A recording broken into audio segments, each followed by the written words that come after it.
Hello प्यारे बच्चों, कैसे हैं आप सब। आशा करते हैं आप सब बहुत अच्छे होंगे। स्वागत है आप सभी का ऑनलाइन आर्ट क्लासेस पे, जहां हम क्लास 12 के सभी विषयों की तैयारी एक बेहतरीन ढंग से कर रहे हैं। और हम आपके लिए यूट्यूब पर तो नए हैं। अब आपको पढ़ाई कैसी लगती है ना, ये आप ही बताइएगा, कमेंट कीजिएगा, है ना। चलिए शुरू करते हैं। और एक और इम्पॉर्टेंट बात, चैप्टर वाइज आपको जो नोट्स है वो व्हाट्सएप के माध्यम से शेयर कर दिया जाएगा। तो जो भी बच्चे हैं जो नोट्स लेना चाहते हैं वो चैप्टर वाइज वो आप देखिएगा, डिस्क्रिप्शन में जाकर जो लिंक है उस पर क्लिक करके आप नोट्स को डाउनलोड कर सकते हो या पर्सनल व्हाट्सएप से मंगा सकते हो। तो आज हम हिस्ट्री का चैप्टर 1 शुरू करने जा रहे हैं, जिसका नाम है ईंटें, मनके और अस्थियाँ। और एक नीचे से लिखा है हड़प्पा सभ्यता।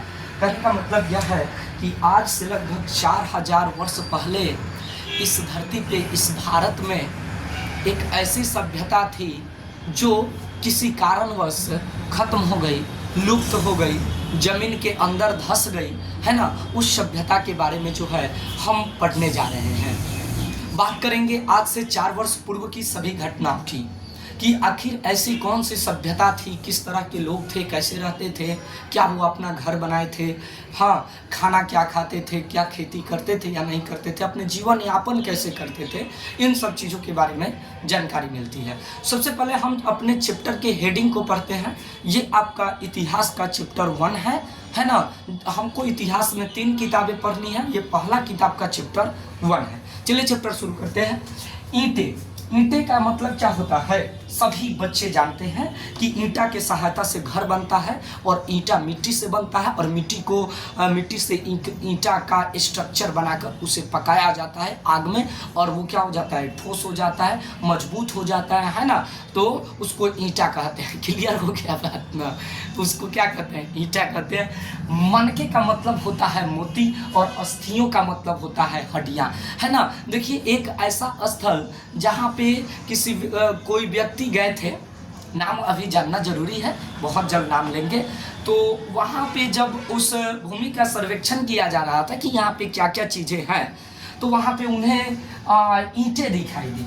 जब उस ईंटे को खोद कर निकाला जाने लगा तो उसके नीचे बहुत ढेर सारी ईंटें दिखाई दी। इसके साथ साथ और भी वस्तुएं दिखाई दी, जैसे कि मोती, जैसे कि अस्थियाँ, इसके साथ साथ बहुत ढेर सारी चीज़ें, है ना। और भी तरह तरह की वस्तुएं प्राप्त होने लगी। उसको खुदाई करते करते देखा लो, खोदते खोदते तो एक बहुत बड़ा जो है वो पाया गया, जैसे घर और नहीं होता है उस तरह का पाया गया। तो इस पर ये बताया गया कि अरे नहीं, यहाँ पर जो है ना बहुत वर्ष पहले कोई सभ्यता हो रही होगी, जो इस नदी या कोई प्राकृतिक आपदा के कारण भूमि के अंदर क्या हो गई, धंस गई। आप अपने घर को देखिएगा, घर जो है ना, अब पहले कैसा था, अब देखिएगा, अगर 4 गो सीढ़ी होगा तो कुछ वर्षों के बाद देखिएगा 2 गो सीढ़ी रहेगा, कुछ वर्षों के बाद देखिएगा पूरा सीढ़ियाँ क्या हो जाएगा, ढक जाएगा। या किसी से पूछिएगा, या आप बड़े हो गए हैं तो बचपन को याद कीजिएगा कि जिस घर में 4-5 सीढ़ियाँ थे वो धीरे धीरे धंस कर ये हो गए थे, है ना। तो कोई ऐसी प्राकृतिक आपदाएं आई होगी जिस वजह से ये बिल्डिंग क्या हो गया, धंस गया होगा। तो आइए, उसी को कहा गया हड़प्पा सभ्यता, जो आज से 4000 वर्ष पहले जो थी, ये 4000 वर्ष पहले ये सभ्यता जो है ये थी। ये भारत की प्रथम नगरीय सभ्यता थी, है ना। ये भारत की जो है प्रथम नगरीय सभ्यता थी। और बात करेंगे हड़प्पा सभ्यता की, अगर हम बात करें, सबसे पहले बेटा हड़प्पा सभ्यता की अगर हम बात करें सभ्यता की, तो इसमें जो ये हमारा हड़प्पा शब्द आ रहा है, ये हड़प्पा शब्द जो आ रहा है, इसको कहते हैं जगह या स्थल। मतलब जो हड़प्पा है ना, यह जगह या स्थल का नाम है। जैसे अपना पटना, ये जगह का नाम है। जैसे अपना बिहार, ये जगह का नाम है ना। तो हड़प्पा जो है ना, ये जगह या स्थल का नाम है, ठीक है। और यहाँ पे एक बहुत बड़ी लोगों की जो है सभ्यता थी, लोग यहाँ पे रहते थे, ठीक है। लेकिन ये सभ्यता जो है पता ना कैसे खत्म हो गया। चैप्टर के अंत में देखेंगे क्या रीजन था कि ये सभ्यता जो है खत्म हो गया, ठीक है। ये सभ्यता जो थी ये सिंधु नदी के किनारे थी।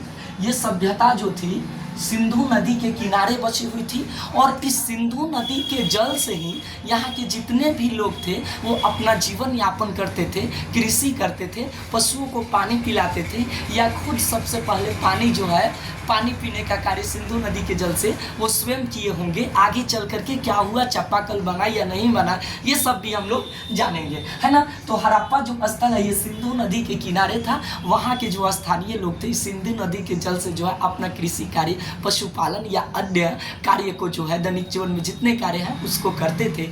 इसलिए बेटा जी ये जो हड़प्पा सभ्यता है इसको कहा गया सिंधु घाटी की सभ्यता, सिंधु घाटी की सभ्यता।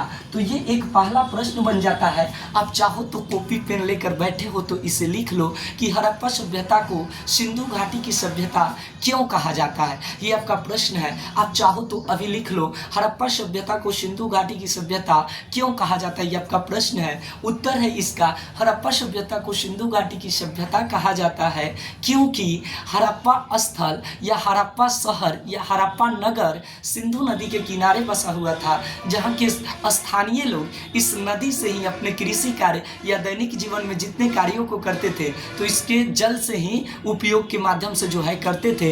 इसलिए जो है हड़प्पा सभ्यता को सिंधु घाटी की सभ्यता कहा गया। दूसरे प्रश्न की ओर बढ़ेंगे।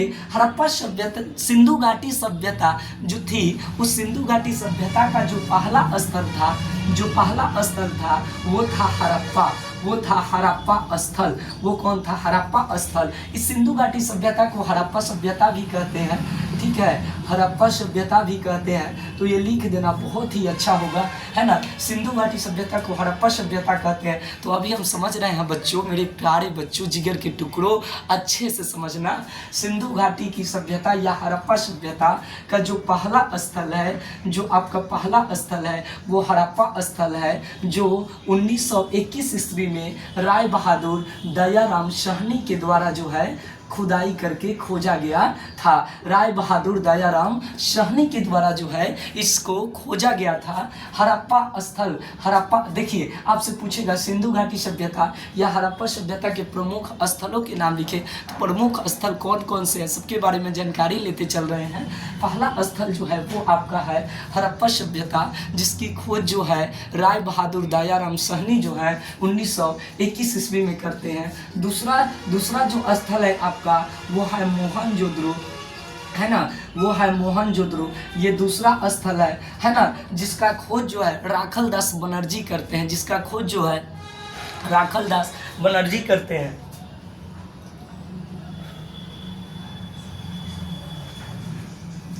ठीक है, इसका जो खोज है 1922 में राखलदास जो है बनर्जी, राखलदास बनर्जी करते हैं, ठीक है। और ये सभ्यता जो थी ये नगरीय सभ्यता थी, ठीक है। कि पहले हम प्रमुख स्थलों का नाम जान लेंगे कि प्रमुख स्थल कौन कौन है, उसके बाद प्रत्येक स्थल के बारे में जानेंगे और इस स्थलों की विशेषताएं जानेंगे और इससे जो भी प्रश्न बनेंगे उसको हम देख लेंगे, क्योंकि बोर्ड एग्जाम में इससे जो है आपका 25 से 30 नंबर ये चैप्टर जो है अकेले देगा। तो आप समझ सकते हैं कि ये कितना महत्वपूर्ण चैप्टर हो सकता है, ठीक है। तो इसके प्रमुख स्थल की बात करें तो हड़प्पा स्थल, दूसरा है आपका मोहनजोदड़ो, दूसरा स्थल का नाम क्या है? मोहनजोदड़ो।